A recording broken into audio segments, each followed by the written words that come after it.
Online shopping करने वाले तमाम यूजर्स सोशल मीडिया में शिकायत कर रहे हैं। उनका दावा है कि ई कॉमर्स प्लेटफॉर्म्स तमाम तरीके के शुल्क यानी फीस लगाकर उन्हें लूट रहे हैं। ऐसी फीस जो है वसूली जा रही है जिनका नाम तक लोगों ने नहीं सुना। जो लोग कैश ऑन डिलीवरी का ऑप्शन ले रहे हैं उनसे भी एक्स्ट्रा पैसे लिए जा रहे हैं। Payment handling fee, offer handling fee, cash on delivery fee के नाम पर एक्स्ट्रा चार्ज मांगा जा रहा है और एक प्रोडक्ट पर कई यूजर्स ने 400 रुपए से भी ज्यादा एक्स्ट्रा दिए हैं। इंटरनेट पर यूजर्स ने अपना एक्सपीरियंस शेयर किया है और गवर्नमेंट से ये डिमांड की जा रही है कि जो ऑनलाइन प्लेटफॉर्म इस तरीके की फी ले रहे हैं एटलीस्ट उनके खिलाफ एक इंक्वायरी तो सेटअप की जाए। अब ये जो पूरा मामला है सोशल मीडिया में काफी सुर्खियों में आ गया है क्योंकि ये फेस्टिव सीजन है और लोग तमाम ऑनलाइन प्लेटफॉर्म्स पर ये सोचकर प्रोडक्ट खरीदने जाते हैं कि उन्हें डील्स मिलेंगी, डिस्काउंट मिलेंगी, बट जब चेकआउट का टाइम आता है तो वहां पर बहुत सारे ऐसे चार्जेस होते हैं जिसका पहले से कोई जिक्र नहीं होता। अब आज इसी वीडियो पर बात करेंगे क्या है ये पूरा मामला, ये समझेंगे। आप देख रहे हैं NBT tech on the go. तो सोशल मीडिया में यानी एक्स पर ऐसे बहुत सारे पोस्ट आए हैं जहां पर यूजर्स ने अपना एक्सपीरियंस शेयर किया है और अमन नाम के एक यूजर ने जो है वो बताया कि उन्होंने लगभग 36,000 रुपए का ऑर्डर जो है एक प्लेटफॉर्म से लिया था, एक ऑनलाइन प्लेटफॉर्म से लिया था जहां पर उन्हें 3,750 रुपए का बैंक डिस्काउंट मिला।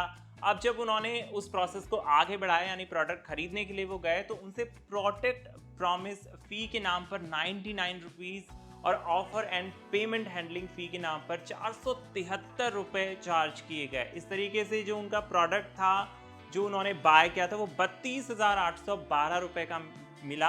अब अमन ने ये बोला है कि यार बैंक डिस्काउंट से उन्हें जो फायदा हो रहा था उसमें से बहुत ज्यादा पार्ट जो था वो पैसे का वो तो उनको फी देने में ही चला गया। 35,000 के सामान पर उन्हें 600 रुपए फी देनी पड़ गई। अब अमन ने जो है इसको लूट बताया है और सरकार से गुजारिश की है कि एटलीस्ट इन सारे मामलों पर एक इंक्वायरी सेटअप की जाए कि आखिर इस तरीके के जो चार्जेस हैं वो क्यों लिए जा रहे हैं और उसका क्या मकसद है और जो कंपनियां हैं इस तरीके के चार्जेस को पहले से क्यों डिस्क्राइब नहीं करती हैं। जब तक व्यक्ति जो है चेकआउट पर जाता है तो वहां पर जाने के बाद उसे चीज़ों का पता चलता है। इसी तरह से एक पोस्ट जो है वो एक और यूजर के नाम से किया गया है, राकेश नायर इनका नाम है। तो राकेश नायर ने अपने ट्वीट में एक फूड डिलीवरी प्लेटफॉर्म का जिक्र किया और कहा कि उन्होंने 129 रुपए का सामान ऑर्डर किया था जिसमें रेस्टोरेंट पैकेजिंग के नाम पर 15 रुपए, प्लेटफॉर्म फी के नाम पर करीब 15 रुपए, रेन फी के नाम पर 25 रुपए और रेस्टोरेंट जीएसटी के नाम पर 7 रुपए। साथ ही जीएसटी ऑन रेन फी के नाम पर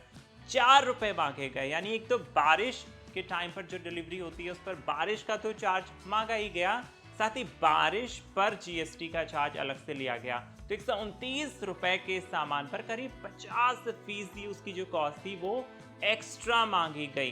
तो इस तरीके की शिकायत लोग कर रहे हैं सोशल मीडिया पे। एक और यूजर हैं आलोक पाठक, उन्होंने बताया है कि उन्होंने एक और प्लेटफॉर्म है जिससे 2 चीजें मंगाई थी और जो उनके प्राइस थे वो 301 रुपए और 435 रुपए थे। अब हुआ क्या कि जो इनवॉइस था उसमें भी अमाउंट जो था वो सेम था, लेकिन जब डिलीवरी की गई तो उनसे 860 रुपए टोटल लिए गए, यानी कुछ पैसा ज़्यादा मांगा गया। और ये यूज़र का आरोप है कि जो प्लेटफॉर्म था, डिलीवरी प्लेटफॉर्म था, ऑनलाइन शॉपिंग प्लेटफॉर्म था, उसने सीक्रेट तरीके से जो है प्राइस वो इंक्रीज कर दिए थे।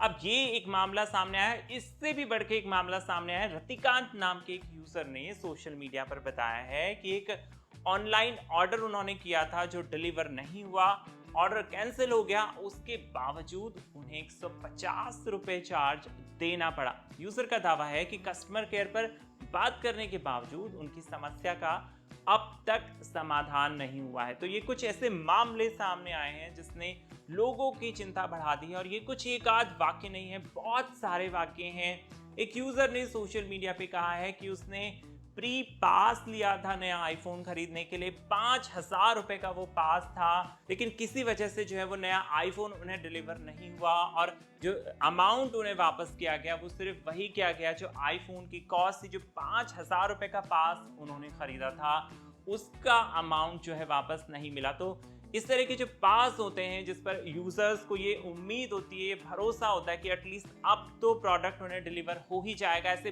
बहुत सारे केस इस बार मिल रहे हैं कि पास लेने के बावजूद यूजर्स को जो है वो फ़ोन नहीं मिल रहे, उनका सामान ऑर्डर नहीं हो रहा, तो हो क्या रहा है कि ऑर्डर की जो कॉस्ट है, प्रोडक्ट की जो कॉस्ट है, वो तो उन्हें रिटर्न हो जा रही है, लेकिन जो पास जिसे वो खरीदते हैं 1000 रुपए देकर, 5000 रुपए देकर, वो पैसा उन्हें रिफंड नहीं मिल रहा। तो ये लोग इसे इसीलिए एक लूट की तरह बता रहे हैं। तो ये कई सारे मामले सामने आए हैं और ऐसी भी खबरें हैं कि गवर्नमेंट की तरफ से अब कुछ एक्शन लिया जाने वाला है, क्योंकि इंक्वायरी सेटअप की जा सकती है। इस तरह के जो बहुत सारे केस सामने आ रहे हैं और लोग लगातार सोशल मीडिया पर इस बारे में लिख रहे हैं। तो अब ये देखना दिलचस्प होगा कि आने वाले दिनों में इसमें और क्या अपडेट आते हैं। बट इस बार की जो फेस्टिवल सेल है उससे बहुत सारे लोग नाराज हैं, क्योंकि बहुत सारे हिडन चार्जेस लिए जा रहे हैं, प्रोडक्ट कैंसिल हो रहे हैं और कई ऐसे पास जो वो पहले से खरीदते हैं ताकि उन्हें प्रोडक्ट डिलीवर हो जाए 100%, उनका अमाउंट उन्हें रिफंड नहीं हो रहा। तो इस पूरे मामले पर आपका क्या कहना है, हमें कमेंट बॉक्स में लिखिए। आप देख रहे थे NBT tech on the go. मिलते हैं अगले वीडियो में। मैं हूं प्रेम त्रिपाठी।